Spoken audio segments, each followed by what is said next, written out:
মানুষেরা, আমার অলির দেশে মানুষেরা, আমার নবী পাক যখন দুনিয়া জমিনে আসবে, আমার নবী পাক দুনিয়া জমিনে আসবে, রাত আল্লাহ পাকের কাছে ফরিয়াদ করেছেন, আল্লাহ আপনি আপনার হাবিবকে আমার ভাগে পাঠান। দিন আল্লাহর কাছে ফরিয়াদ করেছেন, আল্লাহ আপনার হাবিবকে আপনি আমার ভাগে পাঠান। ভেবে দেখুন, রাত নবীর জন্য দিবানা, দিনও নবীর জন্য দিবানা, আর আমি তুমি যদি দিবানা না হতে পারি, তাহলে তোমার আমার জিন্দগিটা বরবাদ হয়ে যাবে। কেননা ঈমান কাকে বলে? নামাজের নাম ঈমান নয়, রোজার নাম ঈমান নয়, হজের নাম ঈমান নয়, দাড়ি টুপির নাম ঈমান নয়, কোরআন পড়ার নাম ঈমান নয়, হজ করার নাম ঈমান নয়, মাদ্রাসা মসজিদ তৈরি করার নাম ঈমান নয়। ঈমান হলো মুহাম্মদ রাসূলকে রাসূল বলে ভালোবেসে নিজের জানের থেকে বেশি মুহাব্বত করে আদবের সাথে মেনে নিবার নাম হলো ঈমান।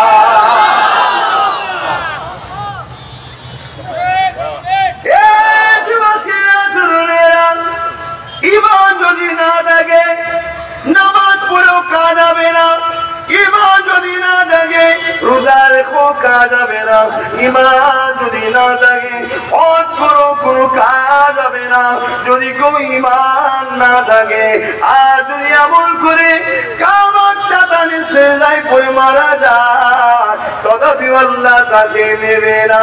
কেননা ঈমান ছাড়া কোনো দাম নাই। ঈমানদার যখন নামাজ পড়ে ওটাকে বলা হয়নি কি আমল করলো, ঈমানদার যখন রোজা রাখে ওটা তখন ফরজ আদায় করলো নেকি হলো, ঈমানদার যখন দাঁড়িয়ে রাখে ওটা তখন সুন্নাত হয় নেকি হয়, ঈমানদার যখন টুপি পরে ওটা তখন সুন্নাত হয় নেকি হয়। ঈমান কি আগেই বললাম, আমিরা আল্লাহকে রাসূল জেনে, রাসূল জেনে মানুষ বাসার মাটি নুরত আলোচনা না, রাসূল জেনে জানে থেকে বেশি ভালোবেসে আদবের সাথে দিলে মেনে নিবা হলো ঈমান। আমরা খুশি না বেজার? আমার রাসূল আমার নেতা সম্মান এত বড় যে আমরা খুশি না বেজার? আল্লাহ মক্কা শরীফে 1 রাকাত নামাজ পড়লে 1 লক্ষ রাকাত নামাজের সওয়াব দেয়। কত রাকাত? 1 লক্ষ। কিন্তু মদিনা শরীফে নামাজ পড়লে 1 রাকাত 50,000 রাকাত সওয়াব হয়। আমলের ব্যাপারে আবার পারত্ব আল্লাহ দিয়েছে, আমলের ব্যাপারে কামার মাকামকে আল্লাহ বাড়িয়েছে। আমল এখানে বাড়ে, আমলের গুরুত্ব মক্কায়, কিন্তু মদিনায় কি আছে? মদিনায় ঈমানের হিফাজতের সেন্টার বানিয়েছে। অর্থাৎ মদিনাওয়ালার কদমে জিন্দগিকে জোর, মদিনাওয়ালাকে প্রিয়ার কর, মদিনাওয়ালাকে ভালোবাস। কেন আল্লাহ কোরআনে জানিয়ে দিয়েছে, লাকাদ কানা লাকুম ফি রাসূলিল্লাহি উসওয়াতুন হাসানাহ। এই দুনিয়ার মানুষের আমি আমার হাবিবকে সবথেকে উত্তম চরিত্রওয়ালা বানিয়েছি, তোমাদের জন্য মডেল করেছি, সবথেকে ভালো আখলাক চরিত্রওয়ালা বানিয়েছি। উসওয়াতুন মানে হচ্ছে মডেল। নবী পাকের কদমে নিজেকে চূড়ার পরে তারপরে তুই আয় আমার কাবাতে, এই কাবায় এসে সিজদা করবি, 1 রাকাত নামাজ পড়বি, 1 লক্ষ রাকাত নামাজের সওয়াব দেব। আরো জোরে বলুন সুবহান। আমার আলোচনায় অসুবিধা হচ্ছে আপনাদের? তাম পৃথিবী জুড়ে আমাদের 2 ধরনের দুশমন আছে, এটা একটু বল শুনুন। তাম পৃথিবী জুড়ে আমাদের 2 ধরনের দুশমন আছে, আর এই 2 ধরনের দুশমনের মেন বস হচ্ছে ইবলিস শয়তান। ইবলিস শয়তান, এই 2 ধরনের দুশমন আছে। একটা দুশমন হচ্ছে প্রকাশ্য দুশমন, তাদেরকে আমরা চিনি। প্রকাশ্য দুশমন কেন আমাদের সঙ্গে দুশমনি? একটাই কারণ, আমরা ভুল করলে লোকের পা ধরেও ক্ষমা চাইতে পারি, কিন্তু আল্লাহ ছাড়া কারো কাছে মাথা নত করি না। বলুন সুবহানাল্লাহ, বলুন আল্লাহু আকবার। এই যে দাসত্ব প্রথার বিরুদ্ধে আমরা একমাত্র দাসত্ব করি আল্লাহ। তাই পৃথিবীতে আজকের দিনও ফেরাউন আছে না নাই? নমরুদ আছে না নাই? সাদ্দাত আছে না নাই? তারা চায় আমাদেরকে তাদের দাসদাসী বানাবে, কিন্তু যতদিন আমরা মুহাম্মদ রসুলকে সিনায় রেখেছি তারা আমাদেরকে দাস বানাতে পারছে না। তাই প্রকাশ্য দুশমনেরা কোটি কোটি টাকা খরচ করে একদল ছদ্মবেশী মুহাম্মদ রসুলের দিনের প্রচারকের নামে বেরিয়েছে। তারা দেখবেন নামাজের আলোচনা আমাদেরকে অনেক শোনায়, ভালো জিনিস শোনার অসুবিধে নাই। রোজার আলোচনা অনেক শোনায়, ভালো জিনিস শোনার অসুবিধে নাই। নফল ইবাদতের কথা বলে, কোরআনের ফজিলতের কথা বলে, ভালো জিনিস বলুন, অসুবিধে নাই। কিন্তু তারা মুহাম্মদ রসুলের মাকাম ও গুরুত্ব সম্মানের কথা শোনাতে চায় না। শুনছে? তাই আমরা রসুলের গোলাম হিসাবে আমি দায়িত্ব নিয়ে বলছি, আমি মনে করি এবং দায়িত্ব নিয়ে বলছি, যেমন আমাদের কোন জিনিস তৈরি করার পিছনে একটা লক্ষ্য থাকে। কেউ ঘর বানানোর লক্ষ্য ছেলের জন্য, কি পরিবারের জন্য, কি বাপ মার জন্য, প্রত্যেকের একটা লক্ষ্য থাকে। আমার আল্লাহ যে কায়নাত তৈরি করেছে, আল্লাহরও একটা লক্ষ্য আছে। ওই লক্ষ্যটা হলো মুহাম্মদ রসুল। জোরে বলুন সুবহানাল্লাহ। বুখারী উঠান দেখুন, আনা কাসিমুল্লাহু ইউতি बनाने वाला मौला बेशक अल्लाह है, सब कुछ खुदा ने बनाया मगर काटने वाला मोहम्मद रसूल है। जरे बोलूं सुभान अल्लाह। अल्लाह सब বানিয়েছে, কিন্তু সবকিছু বানিয়ে রাসূলুল্লাহকে মালিকানা দিয়েছে। জান হাবিব, আপনাকে গিফট করলাম, গিফট দিলাম। জোরে বলুন সুবহানাল্লাহ। তো ভালো করে বুঝুন, ব্যক্তিগত কারোর সঙ্গে আমার বন্ধুত্ব নাই, রাগও নাই, চিনি না, মানে কে কি নাম কার কি জানি না। বছরে কত বছর আগে একবার সিনাই দিতে পারা, কারোর সঙ্গে ব্যবসাও লেনদেন যে ছেড়ে দিয়েছে, রাগ আছে নাম। শুধুমাত্র মদিনাওয়ালার খাতিরে আল্লাহর ভালোবাসায় বুঝাতে চাইছি। এবার একটা কথা, প্রকাশ্য দুশমনেরা এনে ঘরে আমাদের পিছনে লাগিয়েছে কেন? প্রকাশ্য দুশমনেরা যতবার আমাদের সঙ্গে লড়াই করেছে, প্রত্যেকবারে আমাদের সংখ্যা কম থাকার পরও, আমাদের কোনো ক্ষমতা না থাকার পরও প্রতিবারে তারা হেরেছে। সে বদর হোক আর গরিবের নওয়াজের সাথে হোক, সববার হেরেছে। জোরে বলুন আর শাহজালালের সাথেও হোক, প্রত্যেকবারে হেরে গেছে। তখন প্রকাশ্য দুশমনেরা ভাবছে যারে সব আমাদের কাছে, তাও হেরে যায় কেন এদের কাছে? তারা রিসার্চ করে দেখছে, ওদের কাছে অস্ত্র নাই, ওদের কাছে অর্থ নাই, ওদের পাওয়ার নাই, ওদের সংখ্যা নাই, তো কি হয়েছে? কিন্তু ওদের কাছে এমন একটা পাওয়ার আছে। ওই পাওয়ারের জন্যই বাগদাদের জমিনে যখন পরমাণু বোমা ফেলছিল আর গৌস পাক বলছিল পারবি না, দুনিয়া থেকে যাওয়ার পর পরমাণু বোমাকে রুখে দিচ্ছিল। জোরে বলুন সুবহানাল্লাহ। ওই পাওয়ারটার নাম হলো সবুজ গম্বুজওয়ালার সঙ্গে প্রেম ও আদব করার নাম ঈমান। জোরে বলুন সুবহানাল্লাহ। আরো জোরে বলবেন না সুবহানাল্লাহ। এই রাসূলকে ভালোবাসুন। যদি দুনিয়া আখিরাতের সম্মান ফিরে পেতে চান, যদি মর্যাদা ফিরে পেতে চান, সেই রাসূলুল্লাহকে হৃদয়ে জায়গা দেন। আহা, যেখানে আলোচনা হবে উচিত রসুল আলোচনা হবে। রসুল যেন আল্লাহ রসুলকে পাঠিয়েছে আমাদের ঘরে আল্লাহর সঙ্গে সম্পর্ক জুড়তে। তো রসুল যদি না চিনলাম, রসুলের কাছে না পৌঁছালাম, তাহলে জুড়বে কি আল্লাহর সঙ্গে সম্পর্ক? পৃথিবী তো দ্বিতীয় কাউকে আল্লাহ দায়িত্ব দেয়নি। তুমি বড় মুফতি, তোমাকে দায়িত্ব দিলাম না, না বন্ধু। তুমি বড় আল্লামা, তোমাকে দায়িত্ব দিলাম না, যাইনি আল্লাহ। তুমি বড় মুজাদ্দিদ, তোমায় দায়িত্ব দিলাম না, যাইনি। তুমি বড় ইমাম তোমাকে দিলাম না চাইলে আল্লাহ একজনকে দায়িত্ব দিয়েছে 570 খ্রিস্টাব্দে 12 রবিউল আউয়াল সোমবার শুভে সাদেকের সময় যিনি দুনিয়ার জমিনে এসেছিলেন। হাবিব জান, আমার বান্দা দাস দাসী গুলোকে আমার সঙ্গে সম্পর্ক জুড়ে দেয়। আমাদের উচিত হবে রাসূলুল্লাহর কদমে যাওয়া। রাসূল আমাদের ঘরে আল্লাহর প্রেম আল্লাহর সঙ্গে জুড়ে দেবে। জোরে বলুন সুবহানাল্লাহ। খেয়াল করে দেখুন, উমার তখন হযরতও ছিল না, ফারুকও ছিল না। যেদিন নবীর কদমে এলো, নবীর কাছে আসলো, নবীর কদমে স্থান পেল, সেদিন নবী উমারকে ধরে আল্লাহর সঙ্গে সম্পর্ক জুড়ে দিল। জোরে বলুন সুবহানাল্লাহ। তাই জিন্দেগির মাকসাদ একটাই বানান, মদিনাওয়ালার চৌখানে নিজের জান কুরবান করব, মদিনাওয়ালার কদমে নিজের জান কুরবান করব। আজ থেকে ওয়াদা করুন, বাকি 2 দিন বাঁচেন আর 1 দিন বাঁচেন, যতদিন বাঁচবো মুহাম্মদ রাসূলের জন্য বাঁচবো, যতদিন চলবো মুহাম্মদ রাসূলকে ফলো করে চলবো। আমার জিন্দেগির একটাই লক্ষ্য থাকবে, মুহাম্মদুর রাসূল। জোরে বলুন সুবহানাল্লাহ। তবেই কামিয়াবি হবে। আজ আমরা মাহফিল করেছি, আমার আল্লাহ একটা মাহফিল দিয়েছিল। যারা আলেম উলামা সবাই জানেন, কোরআন ঘোষণা দিচ্ছে রূহের জগতে আল্লাহ একটা মাহফিল করেছিলেন। সেই মাহফিলটাও রাসূলের মিলাদ নিয়েই ছিল। অনেকে নবীর মিলাদ বানালে আফসোস করে, সমালোচনা করে, বন্ধু কেন এত দলাদলি, আমাদেরকে বেঈমান বানাবার চেষ্টা করছেন?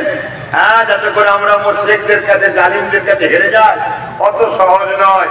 একটা ইমানদার মুঈনুদ্দিন পুরো জালিম সবাইয়ের মোকাবেলায় যথেষ্ট ছিল। জোরে বলুন সুবহানাল্লাহ। কথা বুঝে আসছে? আল্লাহ পাক সমস্ত নবী আলাইহিমুস সালামের রূহকে দাওয়াত দিয়েছে। ভাই আমার যুবকদের অসুবিধা হচ্ছে নাকি? তোমরাই তরুণ, তোমরাই আমার 60 বছর নিয়ে যাবে নবীর দিনকে।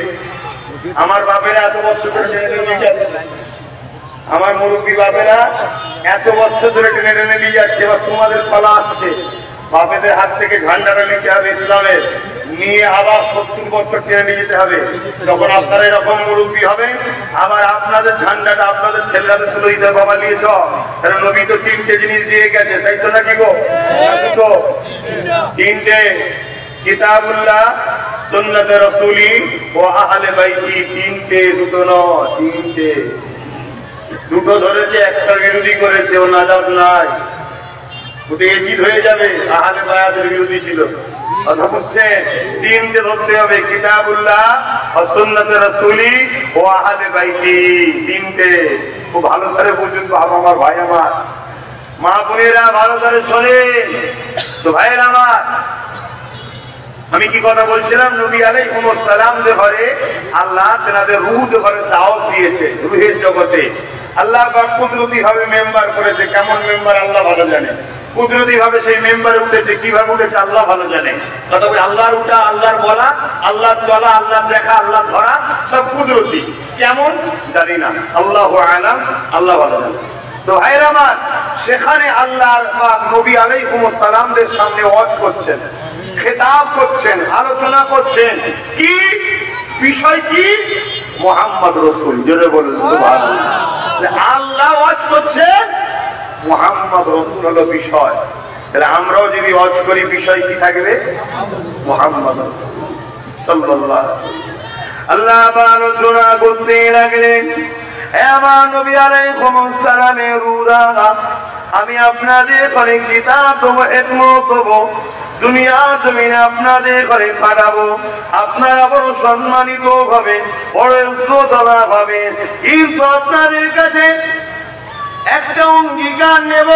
ওই অঙ্গীকার হলো এটা যে আমার আপনার হাবিবকে যদি আমি পাঠাই, যখন আমি পাঠাবো ওই সময় যদি আপনাদের পিরিয়ড চলে, আপনাদের রাজত্ব চলে, আর আপনাদের কিতাব হিকমতের কাজ চলে, আপনারা নিজেদের রাজত্ব বন্ধ করে দিয়ে আপনারা আমার হাবিবের সাথ দেবেন। কি বলুন? ওই সময় সমস্ত নবীদের রূহরা আল্লাহ পাকে এখানে সাক্ষী দিয়েছিলেন, আমার সৃষ্টিকর্তা আল্লাহ, আমরা সাক্ষী দিলাম আপনার হাবিবের খেদমত আমরা মেনে নিলাম। আল্লাহ পাক বলছেন, তাহলে তোমাদের পক্ষে সাক্ষী আমি আল্লাহ রইলাম। জোরে বলুন সুবহানাল্লাহ। ও ভালো করে বলছে নবী ছেলে। কোরআন বুঝতে গেলে নবী দরকার। আম্মা জান আয়েশা সিদ্দিকা রাদিয়াল্লাহু তাআলা আনহা বলছেন কানা খুলুকুল্লাহুল কোরআন। আমার নবীর লাইফ স্টাইল চরিত্র মোবারকটাই হলো কোরআন শরীফ। জোরে বলুন সুবহানাল্লাহ। অর্থাৎ নবী যা কিছু করেছে কোরআন অনুযায়ী করেছে। অতএব কোরআন বুঝতে গেল রাসূল দরকার। নবী হলেন কোরআনের প্র্যাকটিক্যাল বাস্তব নবী, আমাদেরকে বুঝাচ্ছে কোরআনটা কিভাবে মানতে হবে, কোরআনে আল্লাহ কি জানাচ্ছে। এই নবী যদি না চিনতে পারি কোরআন বুঝতে পারবো না। যদি কেউ কোরআন পড়ে নাই قل هو الله أحد الله الصمد لم يلد ولم يولد ولم يكن له كفوا أحد। সে যদি কোরআনটাকে এইভাবে যদি বুঝতে চায় যে আল্লাহ তিনি এক, লাম ইয়াল্লাহুস সামাদ, আল্লাহ তিনি কারো মুখাপেক্ষী নয়, লাম ইয়ালিদ ওয়া লাম ইউলাদ, তিনি কারো থেকে জন্ম নয়, তেনার থেকেও কেউ জন্ম নয়, ওয়া লাম ইয়াকুল লাহু কুফুয়ান আহাদ, তিনি এক অদ্বিতীয়। কিন্তু সে যদি বড় কাফলাম কুলটাকে বাদ দিয়ে আল্লাহু আহাদ, আল্লাহ তিনি যিনি এক, রাসূলকে সরিয়ে দিয়ে আল্লাহকে ধরতে যায় তাহলে সম্পূর্ণ হবে না। কেননা মক্কার মুশরিক জালিমরা যখন বলেছিল, মক্কার মুশরিকরা যখন বলেছিল এ মুহাম্মদ সাল্লাল্লাহু আলাইহি সাল্লাম আল্লাহকে, ওই সময় আমার আল্লাহ তো আয়াত নাযিল করে বলতে পারতেন হাবিব তাদেরকে বলে দেন হুয়াল্লাহু আহাদ, আল্লাহ তিনি যিনি এক। এটা আল্লাহ বলেন। আল্লাহ কি বললেন বড় কাবলাম কুল, আপনি বলেন আল্লাহ তিনি যিনি এক। আপনি বলেন আল্লাহ তিনি যিনি এক। তাহলে এ থেকে আল্লাহ শিক্ষা দিচ্ছে হাবিব যারা আপনার জবানে বিশ্বাস করে আমাকে আল্লাহ বলে মানে তাদের মানাটাই আমি লোব, আপনাকে বাদকে যারা মানে তাদেরটা লোব না। যদি এটাই হতো রাসূলকে বাদ দিয়ে আল্লাহ ধরলে আল্লাহ নিয়ে নেবে। আজকের দিনে পৃথিবীর বুকে খ্রিস্টান ইহুদি তারাও তো এক আল্লাহ মানে। তাদের মধ্যে দুটো গ্রুপ আছে, একটা এক আল্লাহ মানে আল্লাহর নামে ঝগড়াও করে। আল্লাহ নেবে নাকি? না, রাসূলুল্লাহর মুখ মুবারক দিয়ে যারা আল্লাহ নিয়েছে তাদেরকে আল্লাহ নেবে। খুব ভালো করে বুঝবে। বড় কাবলাম কুল হাবিব আপনি বলুন ও আল্লাহু আহাদ, আল্লাহ তিনি যিনি এক। কথা বুঝে আসছে? তো রাসূলকে বলতে বলছে আপনি বলুন। আপনার মুখ দিয়ে আমার প্রচারটা আমাকেও বড় ভালো লাগে। যেন বলুন সুবহানাল্লাহ। সবচেয়ে প্রথম জিনিস আমাদের কালেমা লা ইলাহা ইল্লাল্লাহু মুহাম্মাদুর রাসূলুল্লাহ। এই কালেমাটিকেও তাকিয়ে দেখুন। এখানেও দেখুন আল্লাহ নবীকে কতটা গুরুত্ব দিয়েছে। নবী ছাড়া যদি কেউ লা ইলাহা ইল্লাল্লাহ বলে আল্লাহ ওই লিয়াকে নিজেকে ধরাটাকে দেবে না। খুব ভালো করে বুঝে যান। লা ইলাহা ইল্লাল্লাহ নেই কোন ইলাহা, আছে যিনি তিনি আল্লাহ। এটা একটা মেসেজ, এটা একটা খবর। কথা বুঝতে পারছি? ধরুন আমি বললাম বগুড়া দিয়ে আসছি, বগুড়ায় একটা ঘটনা ঘটেছে। এই যে কথাটা আমি বলছি, আমি খবর দিচ্ছি, আমি খবর দাতা, আমাকে বলা হয় মুখবের। আর যে খবরটা দিচ্ছি ওটা হলো খবর। তো খবরকে বিশ্বাস করতে গেলে আগে খবর দাতার উপরে বিশ্বাস রাখতে হবে। কথা বুঝছেন না বলেন যে? আওয়াজ যেমন বুঝতে পেরেছেন না বলেন যে? বগুড়ায় বুঝাবার জন্য বলছি, বগুড়ায় কিছু একটা ঘটনা ঘটছে, আমি দেখে এলাম, আপনাদেরকে বললাম। এই খবরটাকে বিশ্বাস করতে গেলে আগে আমার উপরে বিশ্বাস রাখতে হবে যে এই ব্যক্তি যেটা বলছে সত্য। তবে তো এই কথার উপরে সত্য প্রমাণ হবে। লা ইলাহা ইল্লাল্লাহ, এটা হলো খবর। কোন ইলাহে আছে যিনি আল্লাহ, এই আল্লাহ আছে এই বিশ্বাস আনতে গেলে যিনি খবর দিচ্ছে যিনি হলেন মুহাম্মদ রাসূল, তিনার উপরে আগে বিশ্বাস আনতে হবে। জোরে বলুন সুবহানাল্লাহ। আরো জোরে বলা যাবে না? এই মাকামটা নবীকে দিচ্ছেন কে? জোরে বলুন। আল্লাহ দিচ্ছে। আল্লাহ যখন নবীকে মাকাম দিচ্ছে সমস্যা নাই, আমাদের মেনে নিতে অসুবিধা আছে? ও ভালো করে বুঝবেন, আমরা প্রত্যেকেই দরুদ শরীফ পড়ি, সাল্লু দরুদ পড়ো। আল্লাহ বলছে ইন্নাল্লাহা বেশক मैं खुदा व मलाइकतहु, साथ में मेरे फरिश्तों युसल्लूना अलन नबी, নবীর উপরে দরুদ সালাম পাঠায়। তা আল্লাহ নবীর উপরে কি দরুদ পাঠায়? আমাদের মতো পড়ে নাকি আল্লাহুম্মা সাল্লি আলা পড়ে নাকি? না।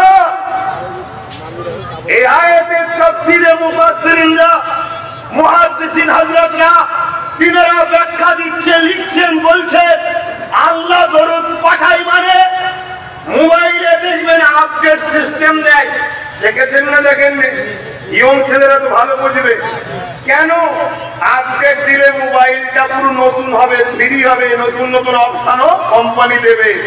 তো সাল্লু, আমি আল্লাহ যে আমার আল্লাহ বলছে আমি এবং আমার হাবিব, আমি আল্লাহ যে হাবিবের উপরে দরুদ পাঠাই, এর মানে আল্লাহ সর্বসময় নবীর মাকামের আপডেট করছে, বাড়াতেইছে বাড়াতেইছে বাড়াতেইছে বাড়াতেইছে। শুনছেন? এটা তিনার ভালোবাসা হাবিবের উপরে। আমি তুমি যদি সেই রসুলকে ভুলে যাই, সেই রসুল থেকে দূরে সরে যায়, তাহলে কানেকশন দূর হবে, ইমান দূরত্ব বাড়বে। ইমান চলে গেলে দাড়ি যত বড় থাকো, টুপি যত বড়ই থাকো, নামাজ রোজা যতই থাকো, বদলের মতো ফেরস্তা আসবে না। কথা বুঝছেন না? বোঝেন? হ্যাঁ, অতএব পূজার চেষ্টা করো। সালাউদ্দিন আইবি নাম শুনেছেন তো নাকি? অসুস্থ ছিলেন। সালাউদ্দিন আইবি অসুস্থ ছিলেন, বিছানায় পড়ে আছে, উঠার মতো উপায় নেই। কয়েকজন মানুষ হজ করতে যাচ্ছিল, মন দিয়ে শোনো, কয়েকজন মানুষ হজ করতে যাচ্ছিলেন। তাদেরকে কিছু উগ্রপন্থী খ্রিস্টানেরা বন্দী করে ফেলে। হাজী সাহেব থেকে বন্দী করেছে, বন্দী করে তাদের উপরে অনেক জুলুম করেছে, মেরেছে, সবকিছু চুরি করে নিয়েছে। আর পাশাপাশি বলেছে ডাক্তার মুহাম্মদকে সাল্লাল্লাহু আলাইহি ওয়াসাল্লাম ডাক, কি করে বাঁচাতে পারে দেখবো। তারা যখন খারাপ পেয়েছে, সুজা সালাউদ্দিন আইবি হুজুরের কাছে এসেছে। হুজুর, আমাদের মনে বড় দুঃখ। কি হয়েছে? হুজুর, আমাদের মালপত্র চুরি করে দিয়েছে। দুঃখ নয়, হতভাগা অমুকের নেতৃত্বে আমাদেরকে ধরে লুটা হয়েছে, কিন্তু সে বলল ডাক্তার রসুলকে, ডাক্তার মোহাম্মদকে সাল্লাল্লাহু আলাইহি ওয়াসাল্লাম কি করতে পারে দেখবো। এটা আমার বড় দুঃখ নিয়েছে। হুজুর বিছানা সজ্জিত, লড়তে পারছিল না। যখন এই কথাটা শুনেছে চোখ বড় বড় হয়ে উঠে দাঁড়িয়ে পড়েছে। বলুন সুবহানাল্লাহ। আরো জোরে বলুন সুবহানাল্লাহ। হুজুর সৈন্যলে বেরিয়ে গেলেন। 2.5 বছর ধরে তোর পিছু করেছে, 2.5 বছর পর ধরেছে তাকে, ওই জালিম সন্ত্রাসগুলোকে। তারা তখন বলছে শুনেছি সালাউদ্দিন সবাইকে জামিন করে দেয়, ছেড়ে দেয়। হ্যাঁ, হুজুর বলছে হ্যাঁ আমি ছেড়ে দিই। সত্যি হুজুরের ইতিহাস আছে, যাদেরকে বন্দী করতো ক্ষমা চাইলে ছেড়ে দিত। হুজুর বলছে শোন, আমি সবাইকে ছেড়ে দিই, মোস্তফা জানের রহমতের দুশমনদের ঘরে ছাড়িনি। তাদেরকে হুজুর তাদের ঠিকানা জাহান্নামে পাঠিয়ে দিয়েছে। এটা হলো নবীর প্রেম। সেই সালাউদ্দিন আইবিও বলেছিল আমার ক্ষমতা নেই, যে ক্ষমতা হলো মদিনাওয়ালার সাহায্য, মদিনাওয়ালার বিনিময় আমি পাই। জোরে বলুন সুবহানাল্লাহ। আপনারা নিশ্চয়ই নাম শুনেছেন খালিদ বিন ওলীদ, নাম শুনেছেন না? বিশ্ববিখ্যাত একজন সাহাবী। প্রথমে তিনি অন্যদিকে ছিলেন, অনেক বড় ইতিহাস। উহুদের ময়দানে একটা কৌশল থেকে অবাক হয়ে গেছিলেন। তারপরে নবীর হাতে হাত দিয়েছিল। অত বিস্তারিত বলতে গেলে আজান দেবে। আমি যেটা বলতে চাইছি, 120টা বা 20টা কম বেশি লড়াইয়ের ময়দানে গেছে হক না হকের। প্রত্যেকটা ময়দানে তিনি ফাতে হয়েছেন। জোরে বলুন সুবহানাল্লাহ। কোন জায়গায় তিনি হারেন না। কোন এক লড়াইয়ের ময়দানে লড়াই করছিলেন, জালিম রোমানীয়দের বিরুদ্ধে। ঠিক এই সময়ে হুজুরের পাগড়ি, যুদ্ধ করতে করতে পাগড়িটা পড়ে গেছে। তো হুজুর ওই অবস্থাতে দুজন সৈন্য তরোয়াল নিয়ে হুজুরের দিকে আসছে। হুজুর তাদের দিকেও তাকায়নি, এক ঝলক দেখেছে, কোনো গুরুত্ব না দিয়ে পাগড়িটা তুলছে। তারা এসে তরোয়াল তুলো দাঁড়িয়ে গেছে। দাঁড়িয়ে গিয়ে বলছে, সালা হে খালিদ বিন ওয়ালিদ, শুনেছিলাম তুমি নাকি বিরাট বড় যোদ্ধা, তুমি যুদ্ধ খুব ভালো বোঝো, কিন্তু আর দেখলাম তোমার মতো অযোগ্য যোদ্ধা দ্বিতীয় নাই। কেন? লড়াইয়ের ময়দানে নিজের ছেলের কল্লাও যদি আলাদা হয়ে যায়, ওই মজা দেখার সময় না দেখলে নিজেরটাও চলে যাবে। একটা পাগড়ি পড়ে গেছে, ওটাকে তুমি তুলতে চাইছো, আমরা দুজন সামনে চলে এসেছি, তোমার উচিত ছিল আমাদের মোকাবেলা করা, তা না করে তুমি পাগড়ি তুলছো। তোমার মতো এরকম অনুপযুক্ত যুদ্ধ আমি জীবনে দেখিনি। আমরা তো তোমাকে মেরেই দিয়েছিলাম। সালাউদ্দিন আইবি পাগড়িটা নিজের মতো করে পড়ছে, ওরা বলে যাচ্ছে, পাগড়ি পরে নিয়ে বলছে, শোন, মেরেই যখন দিয়েছিলিস বলছিস তা মারলি না কেন?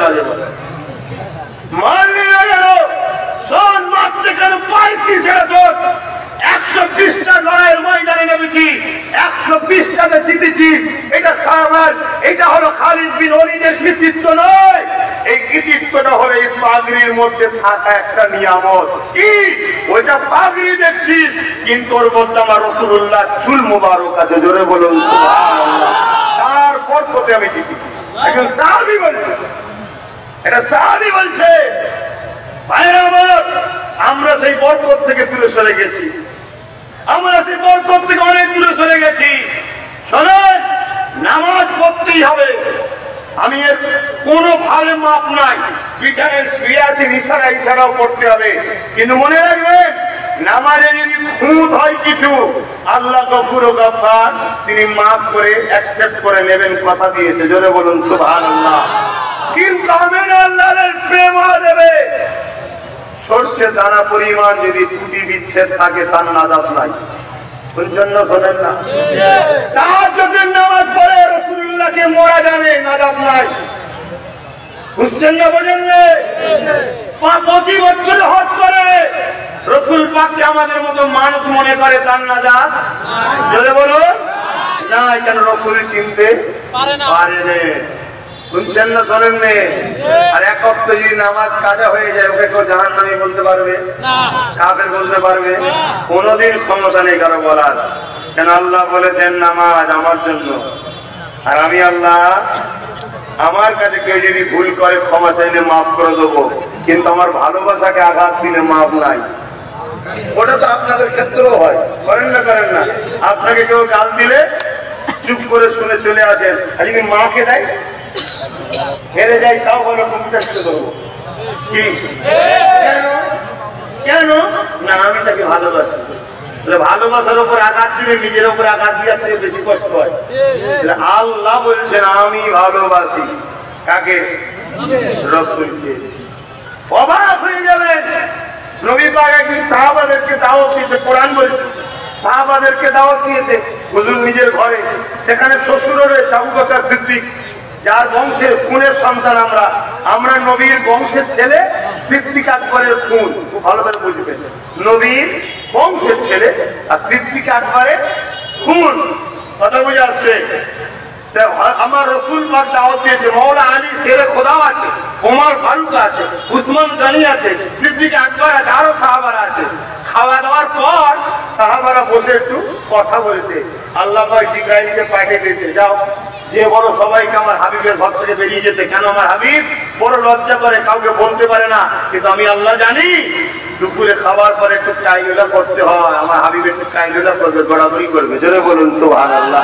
আরো জোরে বলবেন না সুবহানাল্লাহ? কে খেয়ে গড়াগড়ি করবে, তার দায়িত্ব আল্লাহ দেবে। কেন?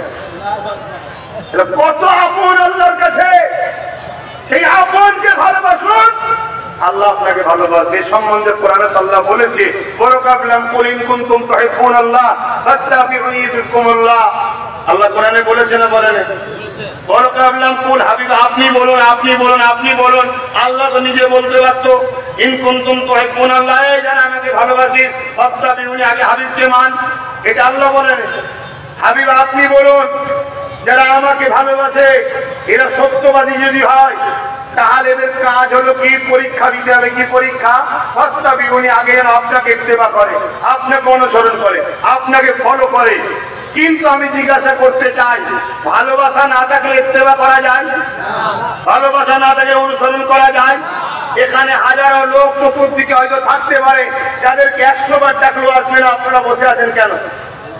একটু হলেও ভালোবাসা আছে? আর আমার পীরের বাচ্চা, জবানার মুজাদ্দিদের ছেলে, কি আমাদের অতিথি, কি আমাদের মেহমান, কিছু একটা ভালোবাসায় আছে, তাই বসেছেন। এত কথা বলছি, তারাই নেবে যারা বিশ্বাস করে ভালোবাসে।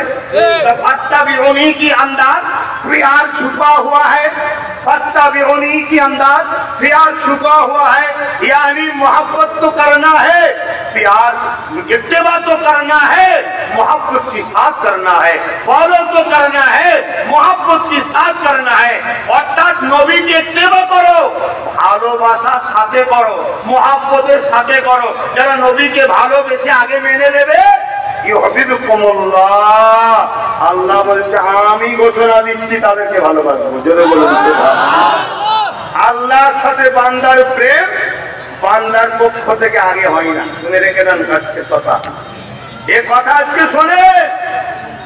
আল্লাহ ও বান্দার প্রেম, এই প্রেম বান্দার পক্ষ থেকে আগে হয় না। বান্দার ক্ষমতা কি আছে আল্লাহকে প্রেম করবে? কি হাইসিয়ত আছে তুমি আল্লাহকে প্রেম করবে? তোমার আমার অস্তিত্ব কি, ক্ষমতা কি? আগে প্রেম আল্লাহর পক্ষ থেকে হয়। গল্প বলছি আবু দাউদ শরীফের হাদিস, আল্লাহর পক্ষ থেকে হয়। যখন কেউ আল্লাহ দাসত্ব করে তার কাজ কামটা থেকে আল্লাহর পছন্দ হয়, হওয়ার পরে তখন জিবরাইলকে ডাকে, জিবরাইল শোন এদিকে আয়। ওই যে হিন্দুস্তান ভারতের মঈনুদ্দিন আজমিরি, ওকে আমার পছন্দ হয়েছে, আমি তো ভালোবেসেছি, যা। জোরে বলুন সুবহানাল্লাহ। এইখান থেকে শুরু হয়, শুরু হয়। ভালো করে বুঝুন, আল্লাহ তাকে ভালোবাসবে যে নবীকে ইত্তেবা করবে ভালোবেসে, ফলো করবে ভালোবেসে। এবং আল্লাহ বলছে ইয়াগফিরু লাকুম যুনুবাকুম আল্লাহু গফুরুর রহিম, আমাকে তারা বড় দয়ালু মেহেরবান পাবে, আমি তাদের গুনাহ খাতা জীবনের যা আছে মাফ করতে দেবো। জোরে বলুন সুবহানাল্লাহ। অতএব নিজেদের গুনাহ যদি মাফ করাতে চান, নবীকে ভালোবাসুন, দরুদ পড়ুন। রাত্রে বিছানায় গিয়ে মাথা দিয়ে সবুজ গম্বুজের কথা খেয়াল করে দরুদ পড়তে পড়তে ঘুমাবেন। একদিন যাবে, দুদিন যাবে, 3 দিন যাবে, 1 মাস যাবে, 2 মাস যাবে, 3 মাস যাবে, শুধু সবুজ গম্বুজ দেখছেন, সবুজ গম্বুজ দেখছেন আর দরুদ শরীফ পড়ছেন। দিল বলছে আল্লাহ কতদিন গম্বুজ দেখবো? একবার গম্বুজওয়ালাকে দেখিয়ে দেন, একবার দেখিয়ে দেন, একবার দেখিয়ে দেন। ইনশাআল্লাহ একদিন দরুদ পৌঁছাচ্ছে, 2 দিন পৌঁছাচ্ছে, 3 দিন পৌঁছাচ্ছে। হুজুর আপনার গোলাম পাঠিয়েছে, হুজুর কিনারি হাই স্কুলে রাখার মানুষ আপনার গোলাম আছে, অমুক নাম আপনার উপরে দরুদ পাঠিয়েছে। রোজ ফারিস্তা বলছে একদিন রাসূলুল্লাহ কারাম হবে, পর্দা উঠে যাবে, দিদার নসিব হয়ে যাবে। আল্লাহ নবী বলছে যারা আমাকে দেখলো, সত্য দেখলো, ঠিক দেখলো। কেননা ইবলিস একদিকে অন্যায়ের মাথায় রয়েছে, আর ন্যায়ের মাথায় আমি রাসূলুল্লাহ রয়েছে, যে আমাকে একবার দেখে নেবে আল্লাহ তার জন্য 7টা জাহান্নামের আগুন হারাম করে দেবে। কেউ ভাবতে পারে হুজুর আমি নামাজ পড়িনি, হুজুর আমি প্যান্ট শার্ট পরি, হুজুর আমি দাড়ি চাচি, হুজুর আমি গান শুনি, এ যুবক এগুলো তোমার অন্যায়। কিন্তু তুমি যদি রাত্রি শোবার সময় দরুদ পড়তে থাকো, দরুদ পড়তে থাকো, দরুদ পড়তে থাকো, কামলিওয়ালা যদি তোমাকে পছন্দ হয়ে যায় তিনি তো দোয়া চেয়ে দেবে, আল্লাহ এগুলোকে হিদায়েত করে দেন, হিদায়েত করে দেন। যেমন উমর ফারুক নবীর দোয়া হিদায়েতে ফারুক আজম হয়েছে, তুমি যদি ফারুক আজম না হতে পারো, নবীর দোয়ায় ফারুক আজমের কাতারে আল্লাহর জান্নাতে যাবার উপযুক্ত আল্লাহ বানিয়ে দেবে। আরো জোরে বলুন সুবহানাল্লাহ।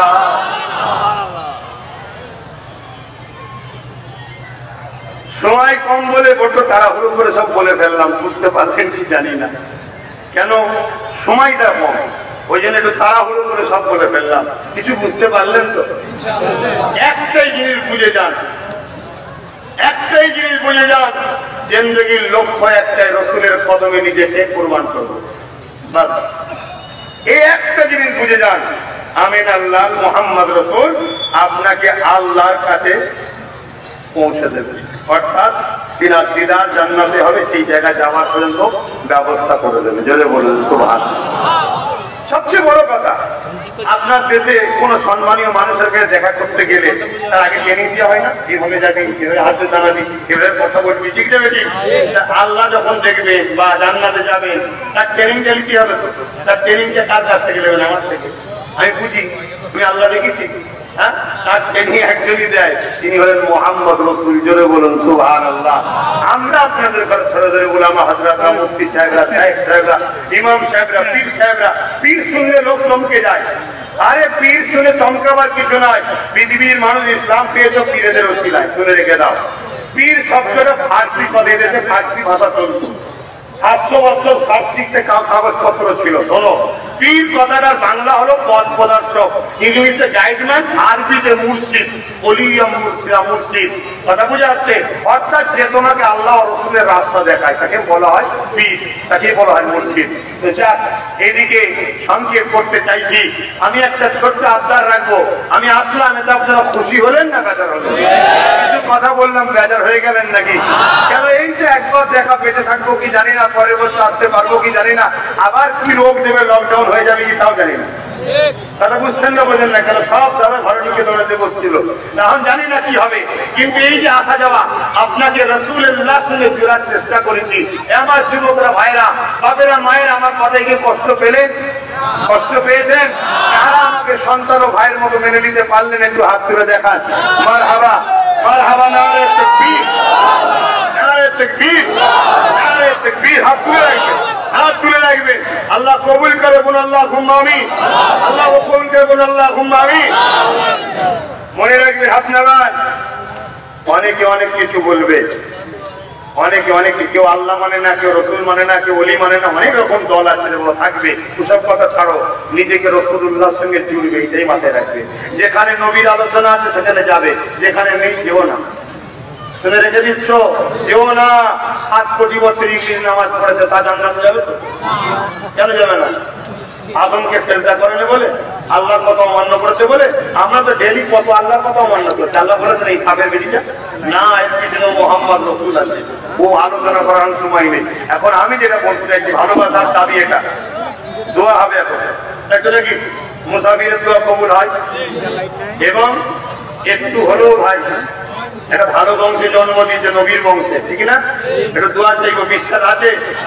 আমার বড় হুজুর আসতেন, 5 হুজুররা এসেছেন, দাদা হুজুর এসেছেন। আপনার বাপ দাদাকে দিন ইসলামের আলো দিয়েছে, তখন তো ছিলই না, তখন নামের আগে শ্রী লিখত। কথা বুঝে আসছে? সেই সময় থেকে আসছে। একটু দোয়া করবো।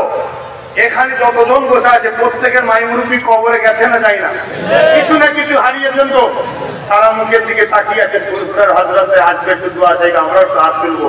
তাদের রুহের মাগফিরাতের ওসিলায় এবং নিজেদের কল্যাণের জন্য দোয়া চাওয়া হবে। পকেটে হাত দেন, যার যা খুশি একটু শরীক হন। উঠবেন না, উঠবেন না ভাই। ছেলেরা যাচ্ছে, যার যা খুশি, যার পকেটে নেই মাপ থাকতে যেন মুখ ফিরিয়ে নেবেন না। আপনি জানেন আর আল্লাহ জানেন। বিবেককে প্রশ্ন করবেন যে সামান্য যদি 100 টাকা দিয়ে আমি তো গরিব হতাম না, না জানি যদি আজকের এই মাহফিল কবুল হয় আমার দানটা কাজে লাগবে না, লাগবে না? তাই আমি যে কোনো মসজিদে যখন নামাজ পড়তে যাই, এটা আমার আপনাদেরও শিক্ষাচ্ছি, শিখাবার জন্য বলছি, যে কোনো মসজিদে রাস্তাঘাটে ঘুরতে গিয়ে নামাজ পড়ি, একটু হলেও মসজিদে দান করি। কেন? কোন মসজিদটা কবুল হবে আমি জানি না। আল্লাহ তাআলা যদি আমার কোন একটা কবুল হয়ে যায়, তাহলে আমার বেড়া পার হয়ে যাবে। তাই একটু একটু করে দেন। এবং আমরা গুনাহগার হতে পারি, রাসূলুল্লাহ দুশমন আমরা নয়, ওলিদের দুশমন নয়, আল্লাহ দুশমন নয়। অতএব ভাই, চলতে গিয়ে ভুল ভ্রান্তি মানুষের হয়ে যায়। ভুলের মাপ আছে, শুনছেন বাবা? শোনে, ভুলের মাপ বলুন, ভুলের মাপ করে বলবেন তো, ভুলের মাপ। কিন্তু বেঈমানের, মনে রাখবেন, বিসমিল্লাহ শরীফের সঙ্গে 11 বার দরুদ শরীফ, 3 বার শরীফ ফাতিহা শরীফ, 10 বার সূরা ইখলাস শরীফ তেলাওয়াত করুন। দোয়া চাওয়া হবে। দোয়ার প্রয়োজন আছে না নাই? আপনারা হাত তুলেই দোয়া চান তো না হাত পেতে? চাইতে গেলেই তো হাত লাগে, চাইতে গেলেই হাত লাগে। যদি বলা হয় 10,000 দেবো, যে বলে হাত তুলবো না সে আগে হাত বাড়াবে। হাত তুলে দোয়া চাইতেন আল্লাহ নবী, হাত তুলে দোয়া চাইতেন। কখনো কখনো এত দিবানা হয়ে যেতেন, হাত এত তুলতেন বগলের বংশটা দেখা যেত, নূর চমকাতো। জোরে বলুন সুবহানাল্লাহ। আরো জোরে বলবেন না সুবহানাল্লাহ? হ্যাঁ, আল্লাহ নবী কখনো কখনো চাদর গায়ে দিতেন, যে এই অবস্থাতে খুশিতে কখনো হয়তো হাত তুলছে, আল্লাহ আল্লাহ আল্লাহ হাত তুলতে তুলতে এত হাত তুলে দিয়েছে যে নূর দেখা যাচ্ছে। জোরে বলুন সুবহানাল্লাহ। ভাইরা দেন, যার যা খুশি দেখেন, যার যা